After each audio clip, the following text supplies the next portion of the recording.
Welcome to Reflections, a program where we discuss values and virtues for the transformation of the individual and the society in general. I am Father George Ehusani, and I have with me in the studio once again Mrs. Ifey Ikeonu. She is an energy consultant and a lawyer. And I want us to discuss, welcome to the studio once again. Yeah, thank you. I want us to discuss inferiority complex, this whole legacy of slave trade and the consequences. Almost every African is going around with a dose of inferiority complex. True. I mean, it's a spectrum. I mean, some people have a little of it, some people have a whole lot of it. And in some cases, it can lead to serious psychopathologies. Mm-hmm. Inferiority complex is a complex, as it says. So, low self-esteem. And when that low self-esteem and sense of inadequacy is not addressed, it leads to all kinds of complexes. One of the dimensions I want us to discuss is corruption, greed, and graft. The whole sense of my Mercedes-Benz is bigger than yours. It's a syndrome. It's actually a consequence of a sense of inadequacy. True. That people think that it is by having the biggest car in an estate, by having the biggest house in the village, that they are somebody. And yet, we know that empty barrels make the loudest noise. That dictum is correct. Very. Empty barrels make the loudest noise.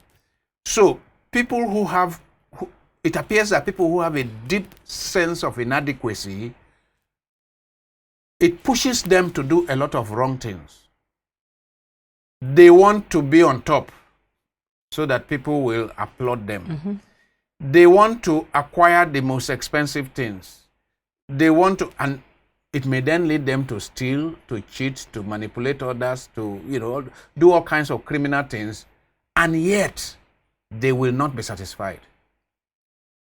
It is to get your own view about this thing, this whole phenomenon of African inferiority complex that arose from long years of slave trade and colonialism, the extent to which it might be part of our problems with corruption. Father, maybe yes, when you talk about the long years of slave, because I've always thought to myself that the way, corruption is in Africa, especially in Nigeria, because I think it's all of, but again, when you look at dimensions, mm-hmm. I know clearly that in Nigeria, we top the charts because I live in other African countries. And I've always said to myself, that this must be fueled by something. I don't know, I'm not a psychiatrist. I don't know whether it's psychiatry or psychology, but it's certainly something to do with the brain. Mm-hmm. Because when somebody acquires much more than you can ever need in 10 lifetimes. 10 lifetimes. You understand what I'm talking about? So something is wrong. Something is seriously wrong. And it seems that nobody learns, basically. The other day, I think I saw, I'm sure that you may have also seen, and one of the WhatsApp videos talking about Mobutu Sese Seko. The village.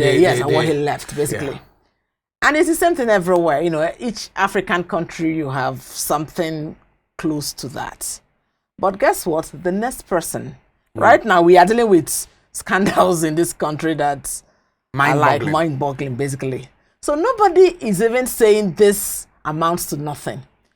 So yes, I agree that beyond just ordinary greed, there must be something that is so deeply entrenched in our makeup or in the makeup of some of us, because I probably would want to, say I'm not part of that kind of group that will grab and grab and grab.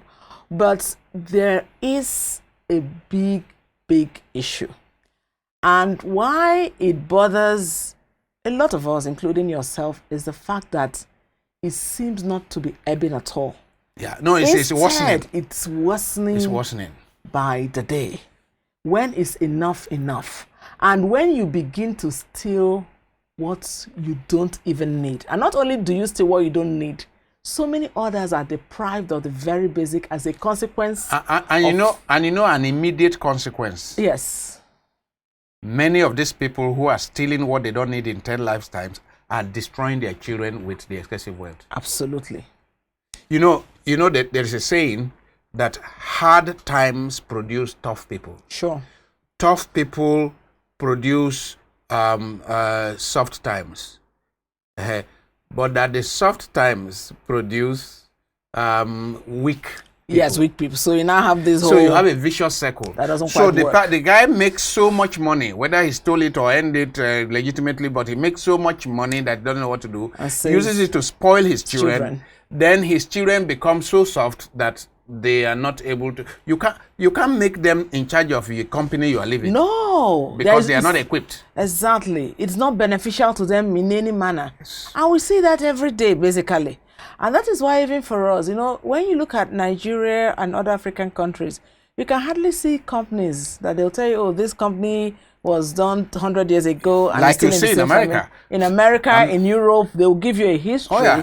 And they'll tell you this family. You see a winery. Yes. And they tell you that this winery has been there for 300 years. Absolutely. You see a bakery and they tell you that this bakery has been there for 300 years. Yes. Handed over from father to son to daughter or whatever. Yes. It's not working in Africa. It doesn't work here. And it doesn't work here because, again, like you said, that is all part of our colonial vestiges. And more importantly, I think that there was somewhere I read again that a way of even, trying to now determine how sustainable wealth is in a country is to look at the top wealthy people and ask what is the source of their wealth. Mm-hmm. If it's just government patronage that is the source of the wealth, then of course it won't survive one generation. It's not going to survive one generation. And that, unfortunately, is what we are facing in country after country. I mean, just Africa, look at basically. Just look at the richest people. You can see there's a direct link to government patronage. Yes. Not people who use their head. The people who are multi-millionaires in the 60s and 70s, the names you used to hear. Which one of them do you hear now? Not one. Hardly any. Yes. Meaning that it didn't survive one generation. No. So you are saying you don't know what it is. I mean, there definitely would be some psychopathology. There is. That is, part of it can be what psychologists will call generational trauma. Meaning that we suffer trauma. Mm-hmm. Through the years of slave trade. Yeah. In our case, in this side of Africa, 400 years of slave trade, plus 100 years of colonialism. We suffered psychic abuse and trauma. There are consequences of this trauma that have remained. Yes. 500 years of abuse, the consequences may not go in 70 years of independence. No. Perhaps this is our problem. So, people want to be able to brag to say that they have a house in Switzerland, they have a house in Belgium. And further, talking about that again, because now I'm also trying to make a link. Because when they have these houses, they are not always here. Because like you said, it has to be in some of these foreign places as well. So there's always a relationship as to say that when you've arrived is when you have been able to make investments out there. Because we tend to equate success with how much we are able to kind of impact. And most of that money is harvested from here. It is harvested from here. It is harvested. And let me also tell you, even in terms of some of these vestiges of neocolonialism, I mean, I work as a consultant basically in the energy sector. And part of what I see, even in terms of my day-to-day job, again, is even when you want to compete with jobs, for jobs, basically with foreign companies or foreign experts, I can assure you that 90% of the time, somebody who is white, who is foreign, is likely going to get, chosen over you, not necessarily because of issues of competence. It's always like, if he is from here, then he is better than we are. But I give and that is how it affects every sphere of influence, basically. Yes. And remember that there is no way somebody is going to develop this continent. Did you hear? For us. Did you hear the story of some Nigerian Yes. that went to the UK for medical checkup for Yes. some illness? He went and was referred for one top hospital in the UK. Yes. So they said the consultant is coming. The consultant turned out to be a Nigerian. The lady that was preparing, the registered doctor that was preparing for her, for this patient to see the doctor, was a Nigerian. The top level consultant showed All up as Nigerians. The person got discouraged I because said, it's like, I came to see Oyibo. Oyibo, so what's all these people doing? What are these Nigerians? Out there, they're appreciating your skill for work. No, but it's, it's a big problem. And again, what that also does is that, because, again, talking about the link between corruption and inferiority complex, it simply means that we continue not to value things for, the real values or on merits, basically. So we're not say, okay, if even today, yes, and it all depends on whether it's Europeans, now it's the Chinese and the Indians and all of that. I'm not saying they are good and all that. But the truth is, how can we develop as a people if we continue to think? Because you just made that link about shoes that were made in Aba. I grew up in Aba, by the way. So I know that they will make suits, then they will take them to Italy and they will bring them back. Yes. Well, not. Or they just stamp it here. They will put made in Italy. Excellent tailors. Yes. We had way back. Excellent tailors. Very excellent tailors. But you bring it here, no one is going to buy them. Listen, this corruption and the amount of resources that leaders fritter away, which I am saying they are on account of inferiority complex. It is. Look, I visited Oxford University, and I noticed that some of the top level professors and people who have discovered all kinds of things, they are walking about Oxford streets with short knicker and a t-shirt. Very unassuming. Because they are comfortable with who they are. True. Who are those that have Jaguars? Who are those that are using the latest Mercedes-Benz and Jaguar and Volvo in Oxford? Sometimes they are often children of Nigerians, children of Saudi Arabians, True. And so on and so forth. So the most qualified person in that city of Oxford is going around on bicycle. Yeah. Because he or she is comfortable with who they are. Yeah. But these persons who are having serious inferiority complex, they think they must buy a Jaguar. They think they must buy a Lamborghini and drive around Oxford before they can consider that they are somebody. Yeah. And then in order to fund that kind of lifestyle, many times they have to steal. You need to steal, that is the thing. You need to steal because it simply means that you're going with a 20-car convoy. You're going around to your village building houses you don't need. So you come in and you have a 30-room mansion that is not required, but that is the only way you tell people I have arrived, basically.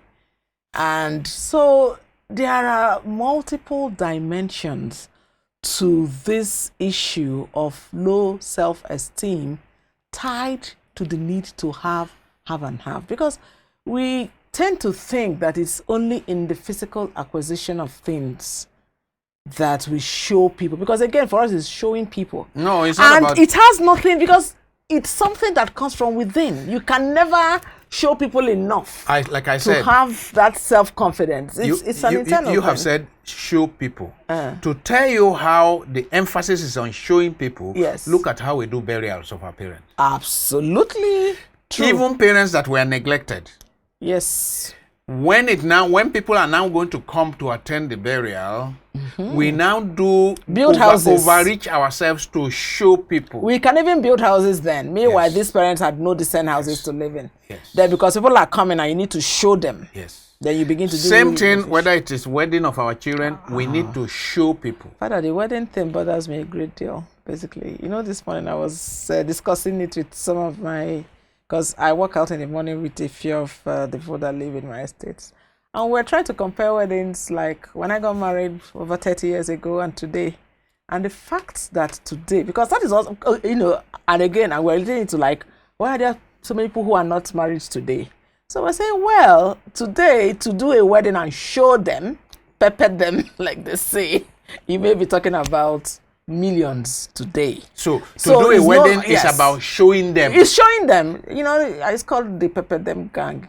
In case you don't know, not Is just that show what them, it's called, pepper them? But you pepper them as well. Pepper. What has pepper got to do with it? Show them when I know when you show somebody that you are somebody. It has to enter well. You know how pepper enters basically. So showing is not just enough today. We've reached the pepper them stage basically. So seriously, that is a big challenge basically. So you steal for yourself, you steal for your children.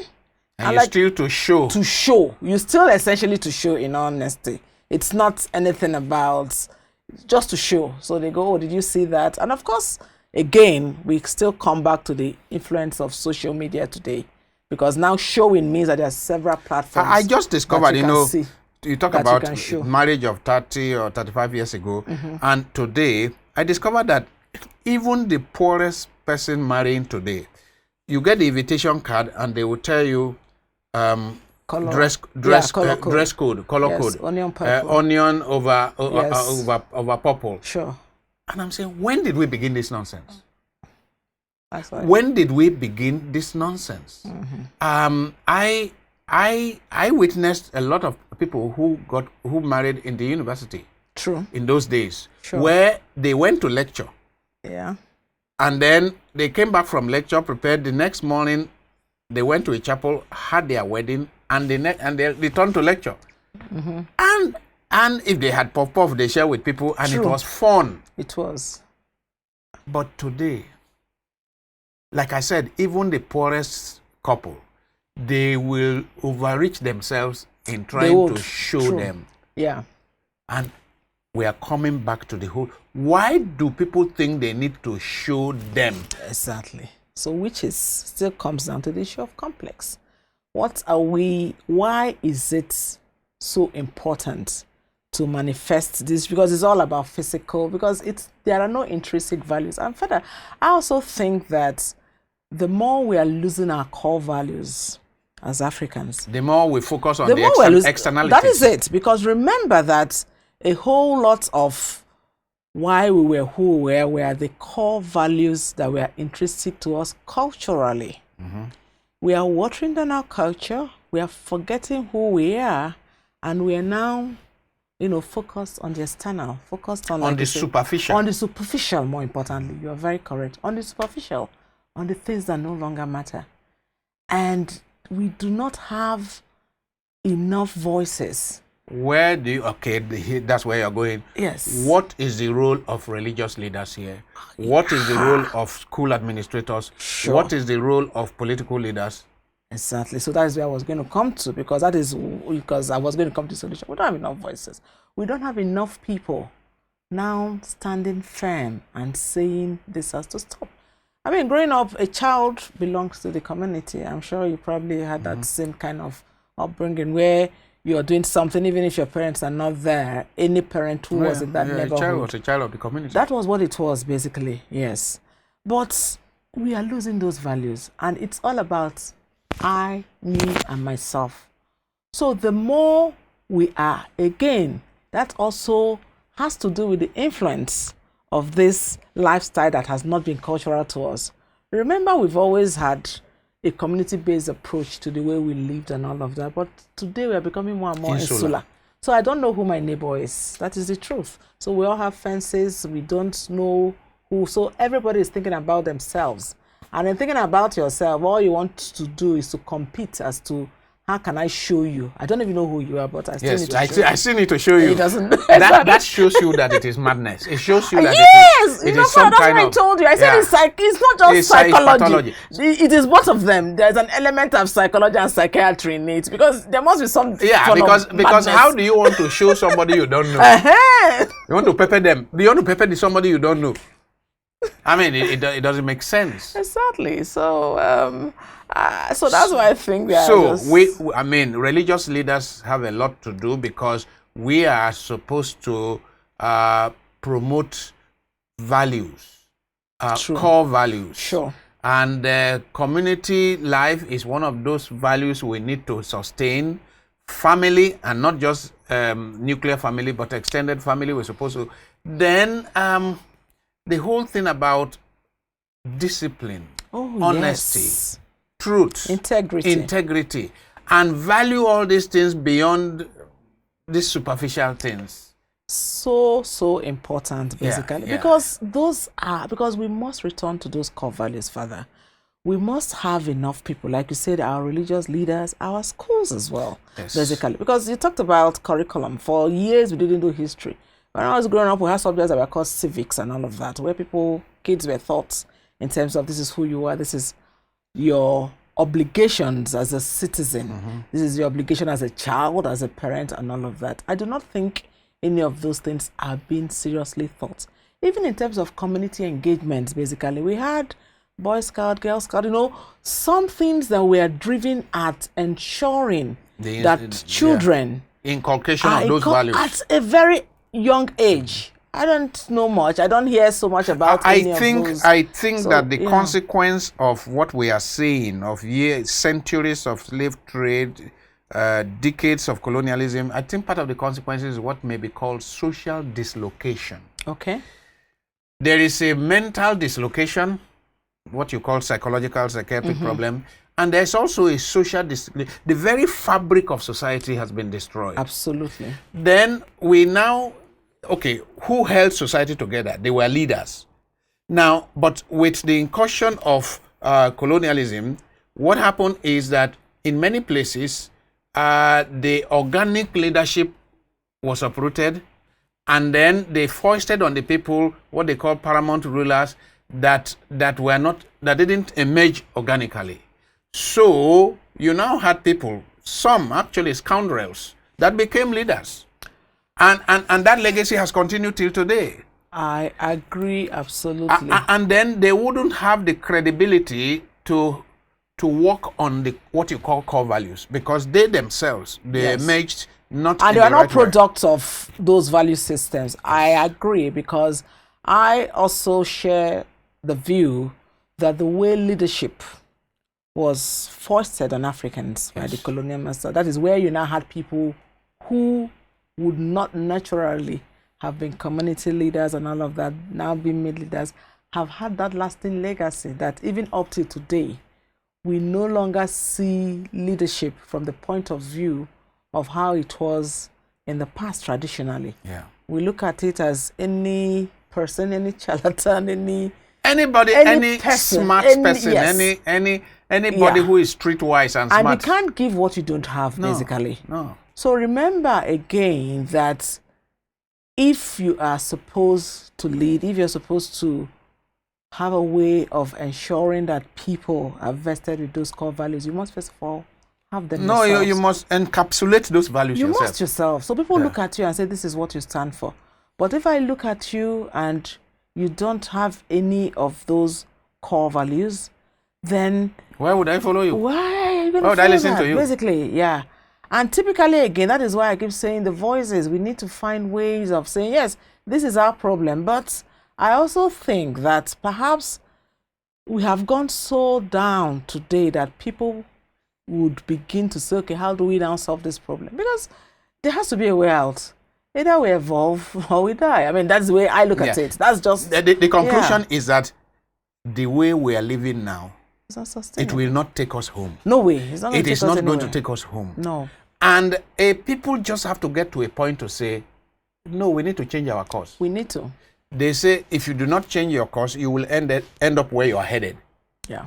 And where we are headed is destruction. Destruction. That's why I said evolve or die. That is just what it is. It's got to be one or the other, basically. Yes. You're either going to transform, make a radical transformation, or we just die off, like oils. I mean, and won't be the first. So, and I think we are at that stage today, because you keep asking yourself, how much further down? How much further down can we go? Is the Nigerian abyss bottomless? And it can be, I know. Is the Nigerian abyss bottomless? It can be bottomless. It's going. When are we going to hit rock bottom so as to start coming back up again? You see, the AA ideology, Alcoholic Anonymous ideology, Yes. is saying that people will be abusing alcohol, they lose their job, they lose their wife, they lose their family, they lose everything, they lose their health. When they hit rock bottom, then they suddenly realize that they have been making the wrong choices, they have been living wrong. And that is the best time to start coming up again. Hit rock bottom. Sure. Now, the question we're asking is, when will Nigeria as a corporate entity recognize that we have hit rock bottom? Because we have hit rock bottom. We have hit it long ago. We have, basically. We have. And why is sad? Because if we don't make that realization, it simply means that the other alternative comes in. Because remember that when that alcoholic reaches rock bottom and fails to he dies off. So the sooner we realize that the options are not endless. They're not endless. Then it's either or. It is an either or thing, basically. So we need to realize that is where we are. We need to begin as a people. Proactively. We need leaders. And by talking of leaders, we are not talking of necessarily political leaders. No. We need leaders in every sector. Sphere of influence. That will take on the challenge of teaching the people. You know, the Tanzanian president, Julius Nyerere, was called Mwalimu. He was a teacher. True. So we need people who will teach the people. True. I mean, we said during the last segment when we talked about beauty and sense of beauty, you say people are not even aware. They're not aware. So people need to be taught. Yes. And I think it's important. And like you said, I actually like the point you made about every sphere of influence, because it's not a leadership thing. I think that most of these things even start from the homes, basically. Of course. Right, before you begin to talk about the leaders and the So parents, no matter how young you are, if the Lord has given you a child, you have become an elder. You've become, exactly. Yeah, you've become an elder. Yeah, so true. Wake up and play a role. Begin to instill those core values, basically. Every opportunity you have, whether you're a youth leader, whether you're in a women group, whether you work, basically, no matter the kind of job you do, you have a sphere of influence. Have a sphere of influence. Use your sphere of influence. And the way because you know, and you made a point that before you ask people to act a particular way, they'll be watching you. Oh yes. How are we all acting, basically? I mean, are we showing examples? Are we showing I leadership always by example? say that the leader must encapsulate the values that he communicates. And that is the only way that people are going to follow. Yes. People are not fools. Yes. You can't come in and say one thing and do another, basically. On this note, we will be bringing this discussion to an end. I've been speaking with Mrs. Ifey, Ikeonu, energy consultant, and we've been speaking about inferiority complex, what appears to be an abiding inferiority complex in many Africans, in many Nigerians, that is affecting us in many spheres of life, including the level of corruption in our society. We pray that somehow leaders will emerge in every sector that will help educate our ignorant people, so that we begin to have a sense of worth, a sense of self-esteem, and then with that sense of worth, we begin to realize what you call our highest potential. True. Thank you very much. Yes, thank you so much, Father. It's been a pleasure. Thank you. Well, God bless you too. Thank you.